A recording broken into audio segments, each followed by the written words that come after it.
Students welcome to my channel maths by Gaurish. आज हम ये क्वेश्चन देखेंगे, ठीक है। क्वेश्चन देखिए, are the points m -3, 4 a 0, 0 and g 6, 8 on the same straight line, suggest a method to check this without plotting and joining the points। ये तीन points हैं, एक है 0, 0, इसको मैं क्या लिखूंगा, पॉइंट ए। एम क्या है, देखिए पहले तो एक बार हम थोड़ा पॉइंट देखिए। एक्स कोऑर्डिनेट है, एक्स कोऑर्डिनेट मैक्सिमम -3 जा रहा है, 0 और 6 जा रहा है। तो यहाँ पर देखो 6 तक बना लेते हैं पहले तो हम। अब यहाँ पर माइनस में -3 तक जा रहा है, तो इसको -6 तक कर लेते हैं। ऐसे ही वाई कोऑर्डिनेट कहाँ तक जा रहा है भाई, मैक्सिमम देखो वाई कोऑर्डिनेट बच्चों मैक्सिमम 8 तक जा रहा है ना, ठीक है। और नेगेटिव वाई एक्सिस में क्या बनेगा, ये वाला पॉइंट क्या था 0, 0, ये पॉइंट है ए। एम पॉइंट कहाँ है, -3, -4, -3, ये रहा देखो -3 एक्स कोऑर्डिनेट और -4, ये वाला पॉइंट, ये पॉइंट आ गया। ये हो गया हमारा एम, हो गया एम, ये हो गया एम को लिख लेता है -3, -4।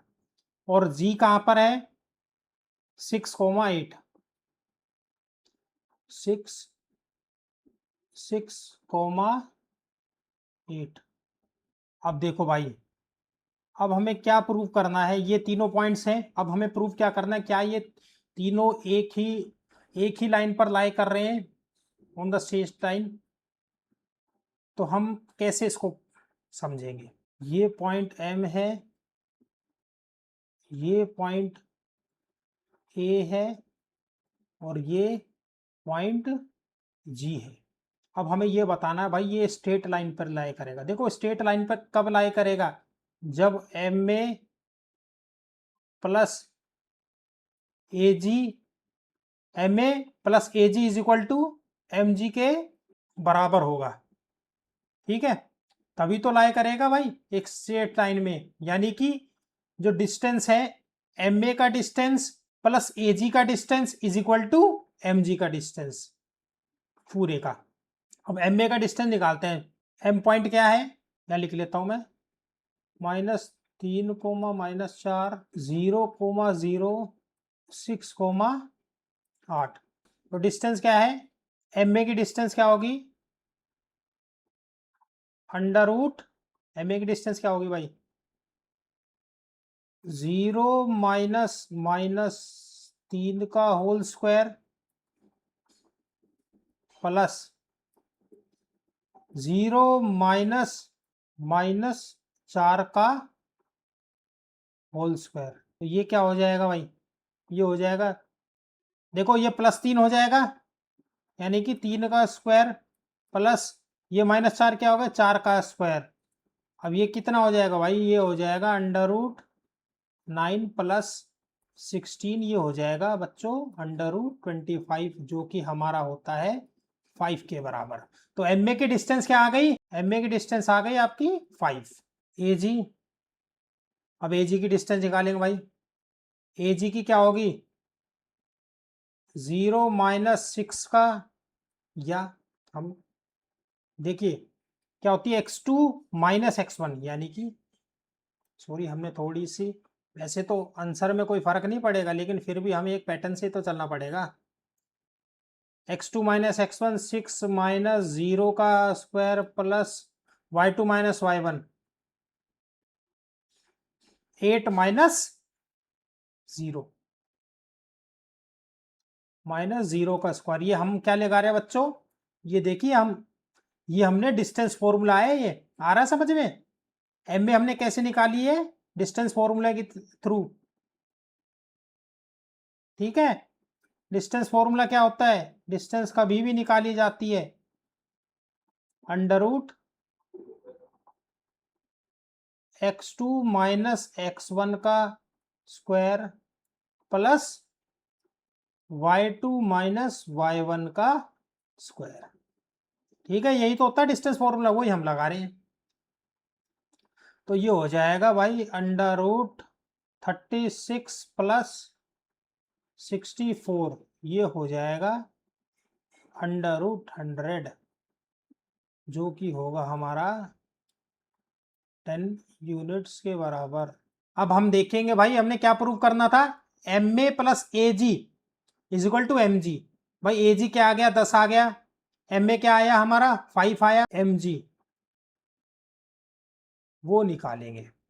ठीक है, वो होगा एम जी होगा आपका, देखो भाई एम पॉइंट क्या है, 6 माइनस -3, 6 माइनस -3 होल का स्क्वायर प्लस 8 माइनस -4 का स्क्वायर।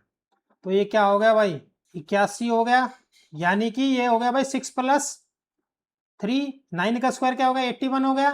देखो बच्चों, आपको एक चीज नोटिस करनी पड़ेगी, थोड़ा आपके माइंड को आपको थोड़ा सा, जैसा मैं बोल रहा हूँ ना, आपको समझना पड़ेगा छोटी छोटी चीजें। अब मैं ये नहीं करके दिखाऊंगा कि 6 प्लस 3 ये तो 9 आ गया, फिर 9 का स्क्वायर करा। ठीक है, इतना तो आपको समझना पड़ेगा। अब आप 9th क्लास में हो, इतना आपको मैथ्स में आपको ठीक रखना पड़ेगा। और ये क्या होगा भाई, 8 माइनस -4 क्या हो गया, 12 हो गया, 12 का स्क्वायर क्या हो गया, 144, यानी कि 144। तो ये क्या हो गया भाई, अंडर रूट 2 to 5, और ये हो गया किसके बराबर, देखो अंडर रूट 2 to 5 किसके बराबर होता है, ये होता है अंडर रूट 2 to 5 होता है 15 के बराबर। तो भाई hence proved, hence proved, hence proved क्या हुआ, एम ए प्लस ए जी हमारा देता है एम जी। ओके, आ गया समझ में।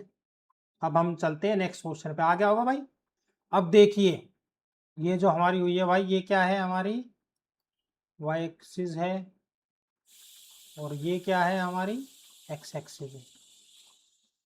अब हमें क्या करना है, राइट एंगल आइसोसेलेस ट्राइंगल बनाना है plot using origin as a vertex. देखो पहली जो हमारा ये होगा 0,0, या 0 लिख दूं, 0,0, ये हमारी भाई क्या होगा, हमारी वर्टेक्स होगी। राइट एंगल आइसोसेलेस ट्राइंगल हमें बनाना है। आइसोसेलेस ट्राइंगल में क्या चीजें होती है, देखो भाई कभी राइट एंगल आइसोसेलेस ट्राइंगल हम बनाएंगे, जैसे ये बनाया।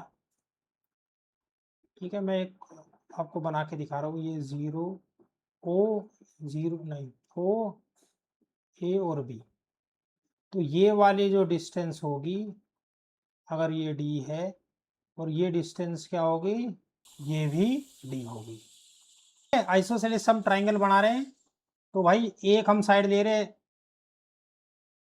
4 यूनिट्स की, और ये हाइट भी हम क्या लेंगे 4 यूनिट्स, ये 4 यूनिट्स है,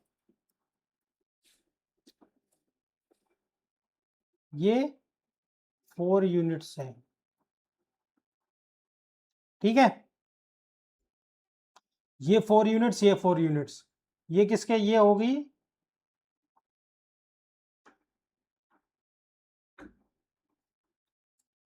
हमारा क्या हो गया, राइट एंगल आइसोसेलेस ट्राइंगल। ये 4 यूनिट्स होगी, ये 4 यूनिट्स, ये कितनी हो गई भाई, अंडर रूट पाइथागोरस थ्योरम से 16 अंडर रूट 32। आया समझ में, फर्स्ट पार्ट डन।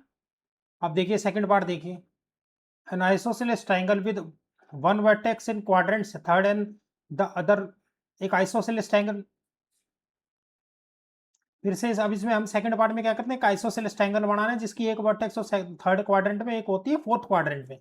अब देखिए भाई, इसमें फर्स्ट क्वाड्रेंट ये होता है, ये तो मैंने आपको पहली क्लास में समझाया था। सेकंड क्वाड्रेंट ये होता है, थर्ड क्वाड्रेंट भैया ये होता है, और फोर्थ क्वाड्रेंट ये होता है। ये है हमारा ओरिजिन 0,0। तो भाई आइसोसेलेस ट्रायंगल बनाना है। अब देखिए आप, आइसोसेलेस ट्रायंगल बनाना है ना, तो एक पॉइंट हम यहाँ क्या लेंगे भाई, एक पॉइंट मैंने ले लिया यहाँ पर -3,-4। ठीक है, इसको ज्वाइन कर देता हूँ। ओके, और एक पॉइंट क्या लूंगा भाई, इसी का मिरर इमेज यहाँ पर लूंगा 3,-4, इसको ज्वाइन करूंगा। अब देखिए डिस्टेंस ये क्या होगा भाई, ये आपका डिस्टेंस क्या होगा बच्चे, वही डिस्टेंस फॉर्मूला से अंडर रूट, ये कैसे भाई फॉर्मूला, देखो इसको इसको पॉइंट क्या दे दो भाई, ए दे दो, और इसको क्या दे दो, बी दे दो। ये जो ओ ए है हमारा, ये क्या है, ओ ए क्या है भाई, -3 का स्क्वायर, भाई जीरो नहीं, और ये क्या हो जाएगा भाई, अंडर रूट 9 + 16, ये होगा हमारा अंडर रूट 25, और ये होगा 5। ऐसे ही ओ बी 3 का स्क्वायर प्लस, आप देखेंगे ये क्या होगा भाई, ये हो जाएगा, ये भी होगा 5। ठीक है, ओ ए और ओ बी बराबर है ना, O A is equal to O B. अब ए बी को देखते हैं भाई, आइसोसेलेस ट्रायंगल ही बनाना था ना, जिसमें एक, हमें क्या करना था, आइसोसेलेस ट्रायंगल बनाना था जिसकी एक कोऑर्डिनेट किस में हो, थर्ड क्वाड्रेंट में, और एक हो फोर्थ क्वाड्रेंट में। तो ए और बी क्या है, ए है थर्ड क्वाड्रेंट में और बी है फोर्थ क्वाड्रेंट में। अब ए बी और देख लेते हैं हम भाई, आइसोसेलेस देखो दो साइड तो बराबर होगी, ए बी और देख लेते हैं। तो ये क्या होगा, अंडर रूट 3 - 3, 3 - -3, ये पूरा हो गया इसका स्क्वायर, प्लस -4, और ये हो गया 0।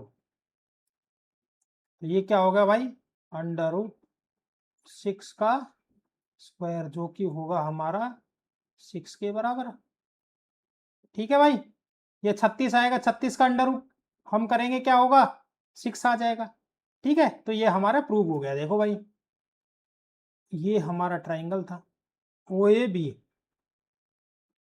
ओ ए बी, तो ये तो हमारी साइड हो गई बराबर, और ये हो गया हमारे डिफरेंट, तो ये क्या हो गया, O A B is an isosceles triangle.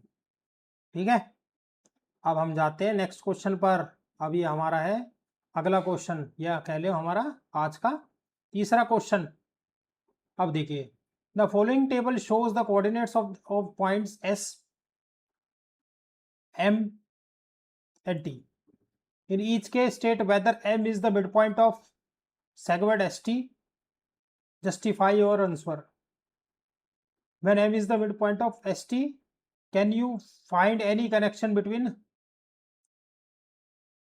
the coordinates of m, s and t? ठीक है, अब हमें भाई ये प्रूव करना है कि जो m है, क्या वो s और t जो हमारे कोऑर्डिनेट्स दे रखे हैं उसका मिड पॉइंट है। तो हम डायरेक्ट क्या करेंगे इस क्वेश्चन को करने के लिए, मिड पॉइंट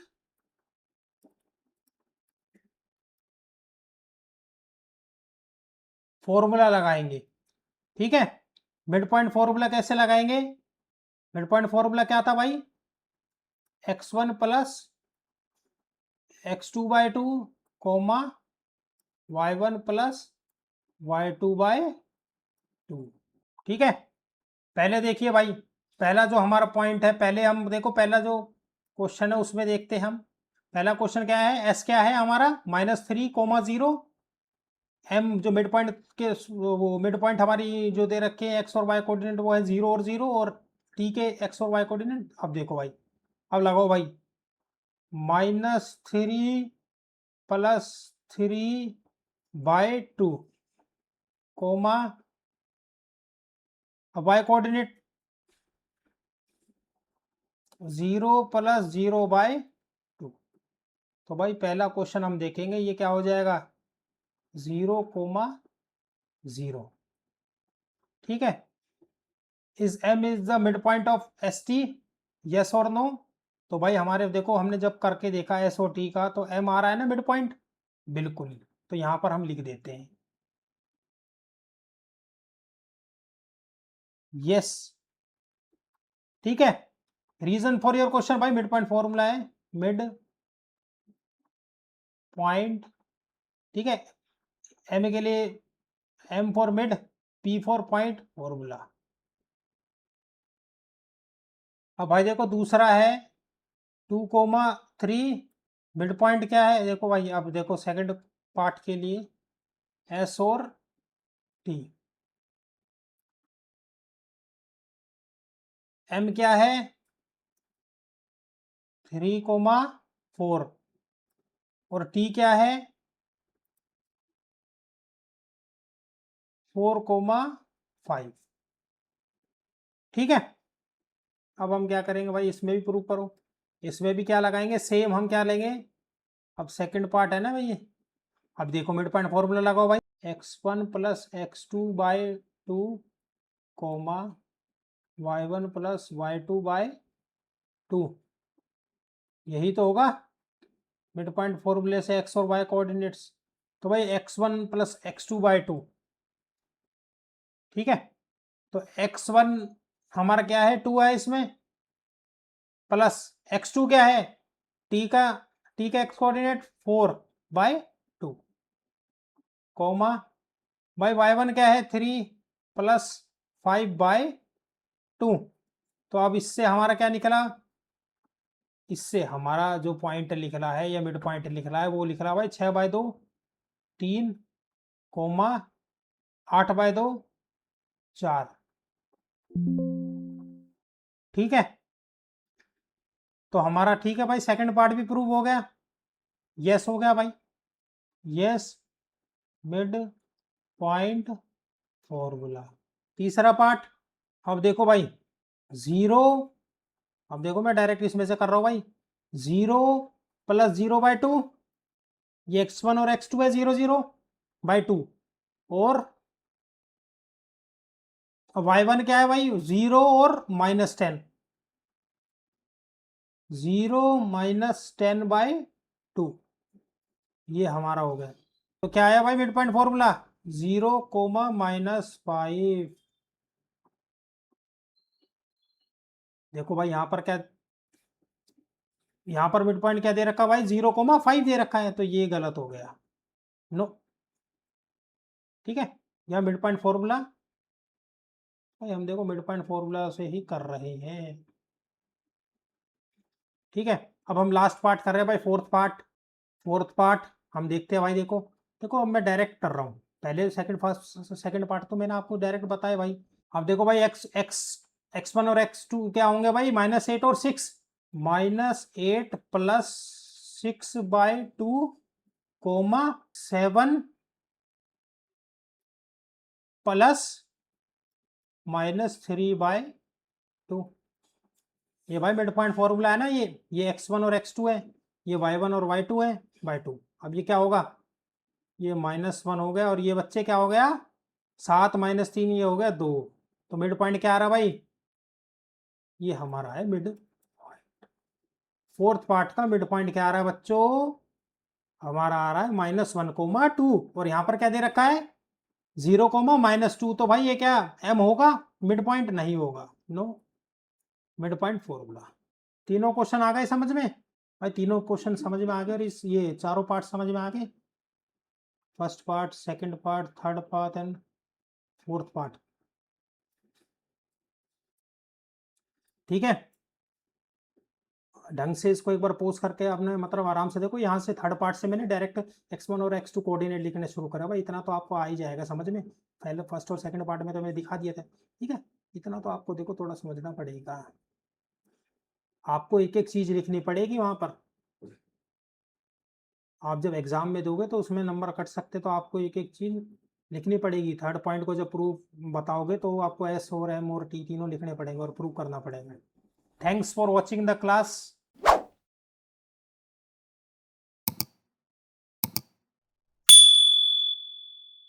वीडियोस बनाने हैं, फिल्मोरा है ना।